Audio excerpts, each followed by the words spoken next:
Hello, my dear students. Myself, C. Nitin.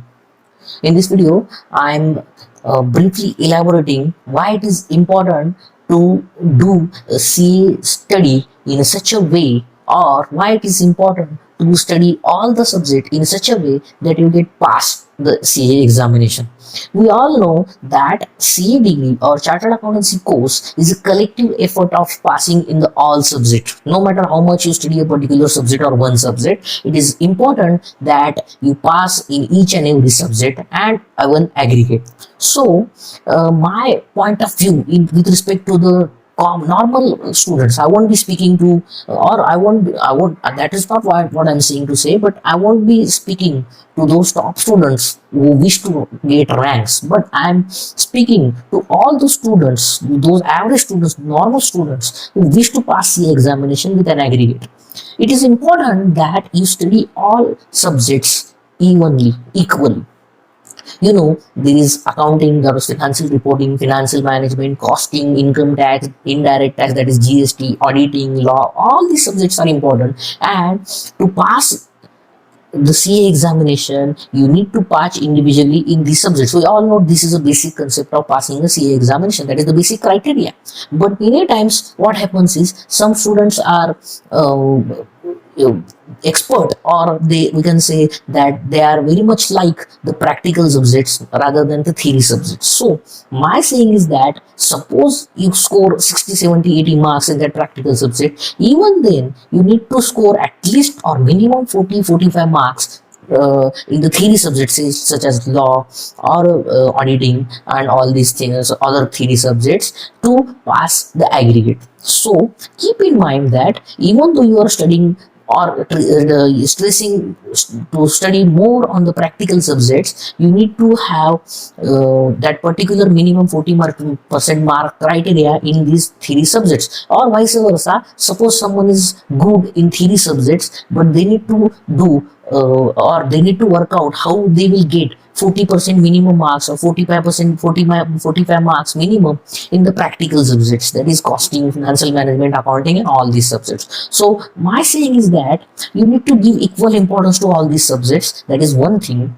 Another thing is, there is always concept called core competency among ourselves. We are very much alike future chartered accountants, and we have started to think about what about how to do or what to do after becoming a chartered accountant. So that is why we need to plan in advance, say in the next 30, 40, 30, 35 days, how to pass the CA examination. And in such a way, you need to draw your timetable, you need to draw your schedule of how to study these subjects, how to revise these subjects to get the your aggregate marks. That is, suppose you are inter, you need to pass minimum 50%, or in the CA final also. So that is another thing. So another important point with respect to appearing for the CA examination, that you should appear for that particular paper or particular subject for full 3 hours. You should attempt all the questions. You should attempt and write all the answers to that particular question, no matter what happens. That is my saying. Of course, some will say that you need to appear and attempt only the questions you know or you like.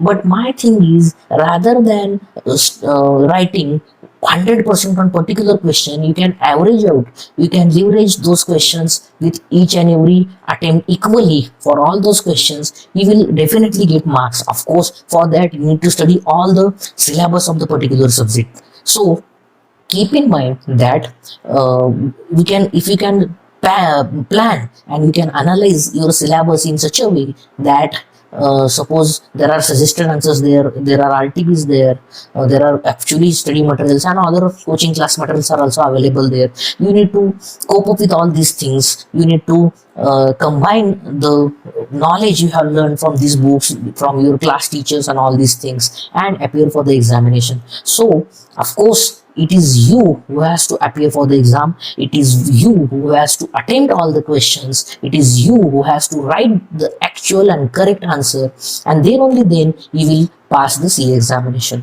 So this is with respect to the appearance and collectively giving your efforts with respect to CA examination. Of course, another important thing is, don't get negativity in your mind.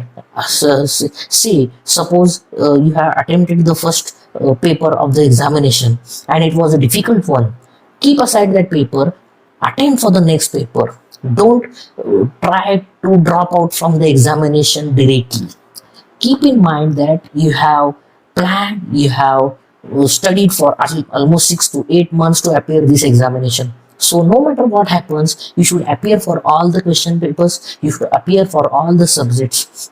Suppose you get fail in this particular attempt, no matter what, you will earn experience. So no matter what happens, don't think of dropping or don't think of not appearing the next paper, next subject, if you have faced the difficult paper, or if you are thinking that I won't be passing in the particular paper. That may happen, sometimes happens is you might have whatever questions you have solved, whatever answers you are right, they may fetch you 40-45 marks. Of course, for that evaluation is important, but keep aside, after appearing all the question papers, the result is in the hands of ICI. Of course, I won't be saying that ICI decides the result. Of course, if they think that you are written the good and correct answer, they will definitely give the marks. So this is the important point I have to tell to all my dear loved students. I hope this basic video about CA examination you may watch again and again for motivation purpose. I will be again delivering some